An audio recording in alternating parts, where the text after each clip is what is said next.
कुछ पत्तल चाट पत्रकारों को आदत हो गई है सरकार की गुलामी करने की। उन्हें आदत हो गई है सरकार के झूठे बर्तन चाटने की। सारे के सारे चैनल अंबानी के हैं, अडानी के हैं। भारतीय जनता पार्टी के राज्यसभा सांसद सुभाष चंद्रा के हैं। पौने 2 आंख वाले बाबा रामदेव के हैं। आपको एक बात बता दूं, ये भारतीय जनता पार्टी के बाबा रामदेव की तरह नहीं है जो सलवार कमीज पहनकर भाग जाएंगे। ये इस देश का किसान है और ये जब तक डटा रहेगा जब तक इसकी मांग पूरी नहीं होगी। अगर मोदी जी आप किसानों के लिए वाकई ही कुछ करना चाहते हैं तो एक छोटा सा काम कर दीजिए, आप इस्तीफा दे दीजिए अपने पद से। इस देश के अंदर गलती है पढ़े लिखे समाज की, क्योंकि अगर एक व्यक्ति लिखेगा नहीं, बोलेगा नहीं, तो निश्चित तौर पे हमारे ऊपर चाय वाले और समोसे वाले ही राज करेंगे। आप लोग इस देश के अंदर पत्रकारिता के नाम पे थू हो धब्बा हो। आप एक बात मुझे बताइए, वो तो शुक्र है जब इस देश के लोगों ने 1947 में अंग्रेजों के खिलाफ लड़ाई लड़ी थी, उस टाइम पे दलाल मीडिया नहीं थी, वरना ये अंग्रेजों के हाथों उस समय भी बिक जाती और ये देश कभी आजाद नहीं होता। वो दिन भी दूर नहीं है जब पत्रकार कहेगा कि माँ की कसम खा के कह रहा हूँ, इस बार सच्ची खबर दिखा रहा हूँ, लेकिन देश का कोई भी व्यक्ति इनकी बात पे यकीन नहीं करता। नरेंद्र मोदी जी आपकी तरह नहीं है कि आपने चाय बेचते बेचते स्टेशन ही बेच दिया, पता भी नहीं चला आपने कब बेच दिया। आपकी तरह नहीं है। एक बात बताइए, कौन से दर्जी ने नापा है मोदी जी का 56 इंच का सीना है? बताइए आप। ये 56 इंच का सीना तब टाइम फूस हो जाता है जब चाइना आंख दिखाता है। मोदी जी को ना जाने बिरयानी इतनी पसंद आ जाती है, कूद के पाकिस्तान पहुंच जाते हैं मोदी जी बिरयानी खाने के लिए। इनका कैसा 56 इंच का सीना है? 56 इंच का सीना तो इस देश के किसान का है कि जब वाटर टैंक से, ठंडे वाटर के पानी से किसान के ऊपर वार किया जाता है, जब किसानों के ऊपर वार किया जाता है, ठंडा पानी गिरा जाता है, तो किसान बैठा रहता है। और आप ये देखिए कि पुलिस वाले एक डंडी उठाते हैं, एक लाठी उठाते हैं, तो मोदी जी का वो मदारी पौने 2 आंख वाला बाबा रामदेव रामलीला मैदान से सलवार कमीज पहन के भाग जाता है। देखिए आपको एक बात बताऊं, पिछले कुछ दिनों से ये आंदोलन कोई 1 दिन या 2 दिन का नहीं पनपा हुआ। ये आंदोलन काफी लंबे समय से देश के अंदर ये आंदोलन चल रहा है, लेकिन क्या करें जनाब, इस देश के अंदर कुछ पत्तल चाट पत्रकारों को आदत हो गई है सरकार की गुलामी करने की। उन्हें आदत हो गई है सरकार के झूठे बर्तन चाटने की। जिस पत्रकार का काम होता है, देश के चौथे स्तंभ का काम होता है कि देश के हर एक व्यक्ति तक अपने समाचार को, अपनी खबर तक पहुंचाना, वो पत्रकार आज देश के अंदर बिक चुके हैं। ये अंबानी और अडानी के दलाल, दाढ़ी जिसकी सफेद, होठ जिसके लाल, अंबानी और अडानी के दलाल। आप सभी समझ चुके होंगे मैं किसके बारे में बात कर रहा हूं। आज आप जैसे देश के अंदर कुछ भाई हैं जो पत्रकारिता को छोड़कर चाटुकारिता करने में लगे हुए हैं। देश का चौथा स्तंभ जिसका कार्य होता है लोगों तक सच्चाई को पहुंचाना, लेकिन आज वो सरकार के हाथों बिक चुका है। सारे के सारे चैनल अंबानी के हैं, अडानी के हैं। भारतीय जनता पार्टी के राज्यसभा सांसद सुभाष चंद्रा के हैं। पौने 2 आंख वाले बाबा रामदेव के हैं। ये सारे के सारे लोग पूरे देश का सौदा करने में लगे हुए हैं। आज आप एक बात बताइए कि ये लोग अपना घर परिवार छोड़कर यहाँ आकर दिल्ली बॉर्डर पर बैठे हुए हैं, इनको किस बात का शौक है? इनको कोई शौक है क्या? एक बात मुझे बताइए, इस देश के अंदर पत्तल चाट पत्रकारों को समझ में आ गया कि ये बिल किसानों के लिए गलत है। देश की दलाल मीडिया को समझ में आ गया। इस देश के अंदर भारतीय जनता पार्टी के लोग और आरएसएस के निक्करधारी लोगों को समझ में आ गया, लेकिन किसानों के लिए गलत है और किसानों को ही नहीं समझ में आ रहा। आपको ये गलत बात को समझ में आती है, नहीं आती है? आप एक बात मुझे बताइए, इस देश के अंदर जब से नरेंद्र मोदी जी की सरकार आई है, आप पिछले कुछ सालों का आंकड़ा उठाकर देख लीजिए, अगर इस देश के अंदर सबसे ज्यादा कोई मरने वाला है तो वो सिर्फ एकमात्र एक व्यक्ति है, किसान। कभी आपने सोच के देखा अपने जहन के अंदर कि इस देश के अंदर किसान आखिर क्यों मरता है? वो इसलिए मरता है कि जब हमारे देश के अंदर बड़े बड़े व्यापारी, चाहे वो नीरव मोदी हो, चाहे मेहुल चौकसी हो, चाहे विजय माल्या हो, वो बड़े बड़े बिजनेसमैन देश से लाखों करोड़ों रुपया, खरबों रुपया लेकर विदेश चले जाते हैं, लेकिन देश के प्रधानमंत्री, देश के राष्ट्रपति, देश के गृह मंत्री, किसी के मुंह से उनके लिए एक शब्द नहीं निकलता। लेकिन देश का किसान जहां बैंक से 10,000, 15,000 रुपए उधार ले ले और 1 महीने में वो उसकी किस्त ना दे पाए तो उसकी जमीन पे कब्जा कर लेते हैं। जमीन पे कब्जा करने के बाद उसके मकान पे कब्जा कर लेते हैं, और जिस कारण से किसान आत्महत्या कर लेता है। ये है कारण किसान की आत्महत्या का।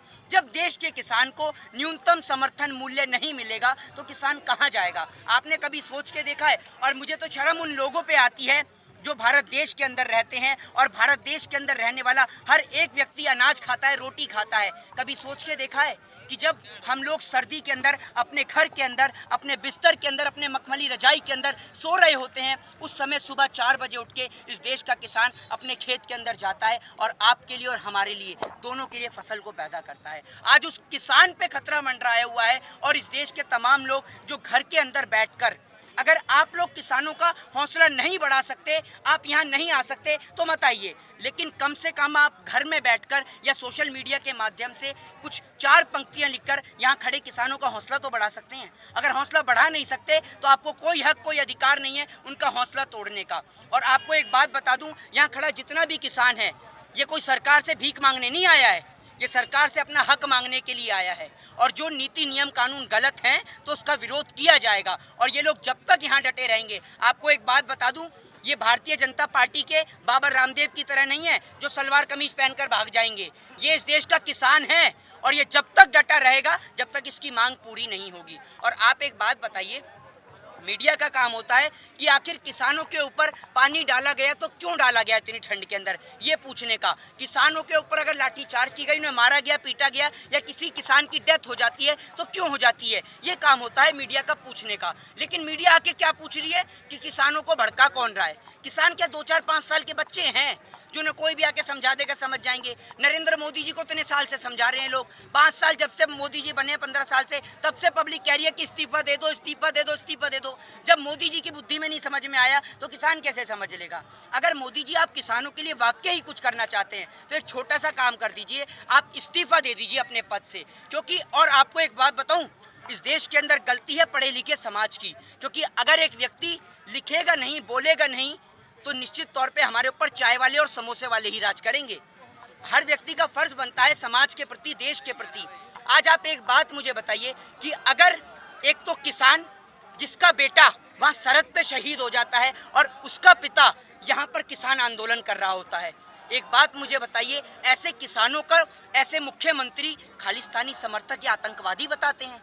आपको शर्म नहीं आती? जिसका बेटा सरहद पे भारत माँ की रक्षा करते हुए अपने प्राणों को न्यौछावर कर देता है, जिसका पिता यहाँ पर ठंड में, ठिठुरती ठंड में, जहाँ पर प्रधानमंत्री मोदी अपने मखमली कंबल में सो रहे होते हैं, उस टाइम पे इस देश का किसान यहाँ पर पूरे देश के खातिर, पूरे देश के किसान के खातिर यहाँ खड़ा रहता है। और जो लोग कहते हैं ना कि यहाँ खाली पंजाब का किसान है, अरे एक बार आकर देखिए मनोहर लाल खट्टर जी, अपने घर बार को छोड़कर यहाँ आकर देखिए, आपको पता चल जाएगी कि यहाँ पर यूपी का भी किसान है, यहाँ पंजाब का भी किसान है, हरियाणा का भी किसान है। यहाँ हर एक व्यक्ति वो खड़ा है जिसका घर चलता है खेती से, क्योंकि भारत एक कृषि प्रधान देश है। और भारत देश के अंदर भारत देश का किसान वो है जिसके लिए अगर सोना, चांदी, हीरे जवाहरात कुछ हैं तो इस देश की मिट्टी है। और इस देश की मिट्टी और जब इस देश के किसानों की बात होगी तो हर एक व्यक्ति को इनके साथ कंधे से कंधा मिलाकर चलना चाहिए, क्योंकि जो इस देश के अंदर किसानों के साथ नहीं खड़ा वो कभी किसी के साथ खड़ा नहीं हो सकता। किसान एकता,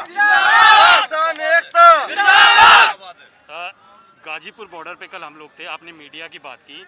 कल वहाँ पर मीडिया के कुछ लोग जो संगठन से समर्थन करने आए थे उनसे ये पूछ रहे थे कि आलू कैसे उगता है। जरूरी नहीं है कि हर आदमी आलू जिसके बारे में जानता हो, इस तरीके के क्वेश्चन पूछे जाते हैं। सुदर्शन, आप एक बात बताइए, इस देश के वो पत्तल चाट पत्रकार जो पूछ रहे हैं आलू कैसे उगता है, आपको पता है पत्रकारिता कैसे होती है? आप जानते हैं पत्रकारिता क्या होती है? आप लोगों को ये नहीं पता होगा कि भारत देश का आज कौन सा स्थान है पत्रकारिता में, आप ये नहीं जानते। आप लोग इस देश के अंदर पत्रकारिता के नाम पे थू हो धब्बा हो। आप एक बात मुझे बताइए, वो तो शुक्र है जब इस देश के लोगों ने 1947 में अंग्रेजों के खिलाफ लड़ाई लड़ी थी, उस टाइम पे दलाल मीडिया नहीं थी, वरना ये अंग्रेजों के हाथों उस समय भी बिक जाती और ये देश कभी आज़ाद नहीं होता। आप एक बात बताइए, आप उन पत्रकार की बात करते हैं, किस पत्रकार की बात करते हैं आप? जो भारतीय जनता पार्टी के पत्रकार हैं, रिपब्लिक भारत के पत्रकार हैं। एक बात बताइए, जितनी कवरेज आपने सुशांत सिंह राजपूत को दी, अगर उसकी 1/4 कवरेज इन किसानों को दे दी होती ना, आप क्या समझ रहे हैं किसान यहाँ से दिल्ली बॉर्डर पे आए हैं? सभी लोग जानते हैं कि इससे पहले किसान रेल की पटरियों पर भी बैठा है, उससे पहले कई जगह आंदोलन भी कर चुका है। लेकिन जब पूरा देश एक ट्रेंड के जरिए सुशांत सिंह राजपूत के क्रैम्प में बिजी था, सुशांत सिंह राजपूत के केस में बिजी था। आप आज देख लीजिए, बिहार का चुनाव खत्म, रिपब्लिक भारत से सुशांत खत्म। ये लोग इस देश के अंदर पत्रकारिता के नाम पर धब्बा हैं और वो दिन दूर नहीं जब इस देश का चौथा स्तंभ जंग खाकर गिर जाएगा और लोगों ने पत्रकारों के ऊपर विश्वास करना बंद कर दिया है। आपको एक बात बता दूं, और वो दिन भी दूर नहीं है जब पत्रकार कहेगा कि माँ की कसम खा के कह रहा हूँ, इस बार सच्ची खबर दिखा रहा हूँ, लेकिन देश का कोई भी व्यक्ति इनकी बात पे यकीन नहीं है। वो दिन भी दूर नहीं है देश के अंदर। आप सिंधु बॉर्डर में आए हैं, जहाँ कोई भी किसान आपको पैसा दे के लाया गया, दिख रहा है कोई ऐसा किसान? आप एक बात मुझे बताइए, सिर्फ खरीदने वाले लोग ना भारतीय जनता पार्टी में ही हैं। भारतीय जनता पार्टी में नरेंद्र मोदी जी की रैली में बिकाऊ लोग आते हैं, जिन्हों को खरीद के लाकर 100-100, 500 रुपए देकर लेके आया जाता है। यहाँ देश का किसान है और वो किसान अपना घर बार, अपना परिवार छोड़कर सिर्फ इस मिट्टी की रक्षा के लिए यहाँ पर खड़ा हुआ है। नरेंद्र मोदी जी, ये आपकी तरह नहीं है कि आपने चाय बेचते बेचते स्टेशन ही बेच दिया, पता भी नहीं चला आपने कब बेच दिया। आपकी तरह नहीं है, ये देश का किसान है। ये अपनी मिट्टी से, अपनी भारत माँ की भूमि से उतना प्रेम करता है जितना प्रेम ये शायद अपनी घर की माँ से नहीं करता, जितना प्रेम ये अपनी मिट्टी से करता है, अपनी भारत की माँ से करता है। और इस भारत माँ की खातिर अगर हमें अपने प्राणों को भी न्यौछावर करने पड़े तो ये हमारे लिए बड़े सौभाग्य की बात है कि हमारा लहू भारत देश की मिट्टी के काम आया। इससे बड़े सौभाग्य की बात क्या होगी? मोदी जी का तो 56 इंच का सीना है, आप कह रहे हैं कि कुछ करते हैं। आप एक बात बताइए, कौन से दर्जी ने नापा है मोदी जी का 56 इंच का सीना है? बताइए आप। ये 56 इंच का सीना तब टाइम फुस हो जाता है जब चाइना आंख दिखाता है। मोदी जी को ना जाने बिरयानी इतनी पसंद आ जाती है, कूद के पाकिस्तान पहुंच जाते हैं मोदी जी बिरयानी खाने के लिए। इनका कैसा 56 इंच का सीना है? 56 इंच के सीने की आपने बात करी है, मैं आपको बता दूं, 56 इंच का सीना तो इस देश के किसान का है कि जब वाटर टैंक से, ठंडे वाटर के पानी से किसान के ऊपर वार किया जाता है, जब किसानों के ऊपर वार किया जाता है, ठंडा पानी गिरा जाता है तो किसान बैठा रहता है। और आप ये देखिए कि पुलिस वाले एक डंडी उठाते हैं, एक लाठी उठाते हैं, तो मोदी जी का वो मदारी, 2.25 आंख वाला बाबा रामदेव, रामलीला मैदान से सलवार कमीज पहन के भाग जाता है। 56 इंच का सीना तो इस देश के किसान का है कि जब वाटर टैंक से, ठंडे वाटर के पानी से किसान के ऊपर वार किया जाता है, जब किसानों के ऊपर वार किया जाता है, ठंडा पानी गिरा जाता है तो किसान बैठा रहता है। और आप ये देखिए कि पुलिस वाले एक डंडी उठाते हैं, एक लाठी उठाते हैं, तो मोदी जी का वो मदारी, 2.25 आंख वाला बाबा रामदेव, रामलीला मैदान से सलवार कमीज पहन के भाग जाता है। तो ये देखिए, असली 56 इंच का सीना देश के किसान का है, जो भारत देश के खातिर भारत सरकार का विरोध कर रहे हैं।